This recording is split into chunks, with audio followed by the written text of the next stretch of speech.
Nahihirapan ka bang huminga at minsan ay nasusuka? Mga nanay, kapag nakakaranas ng ganito ang ating mga anak, mas mabuting ating ikonsulta sa doktor.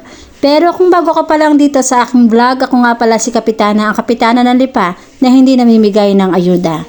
Base po ito sa aking karanasan bilang isang nanay ng aking anak. Panoorin niyo po at tapusin ang video, baka sakaling makatulong. Lagi pong daing ng aking anak last year pa po na masakit ang kanyang sikmura. So bilang nanay, iisipin natin na baka lamig lang yan dahil kakaligo ng maaga dahil nga po sa pagpasok.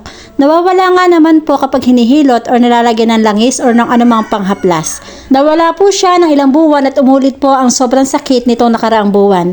Ang mga naramdaman po niya ay sobrang sakit ng tiyan, hindi makahinga ng maayos, nanunuwid ang mga kamay at nagsusuka. Dahil po dyan, kahit ayaw po ng aking anak na siya magpa-check up dahil siya po ay 15 years old at sobrang takot sa doktor, ay pinilit ko na lang dalhin sa ospital kasama ang aking asawa. Dahil nga po 9 PM na noon, private hospital na po ang aming napuntahan at nagpa-laboratory at nagpa-x-ray na po agad.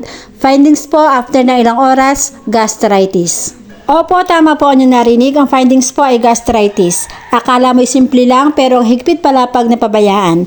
Ang sakit po ng kanyang tiyan ay pauli-uli na minsan ay napunta na sa kanyang esophagus kaya nahihirapan siyang huminga. At para po makatulong ng lubusan, narito po ang mga sumusunod na dahilan kung bakit siya po ay nagkaroon ng ganitong karamdaman.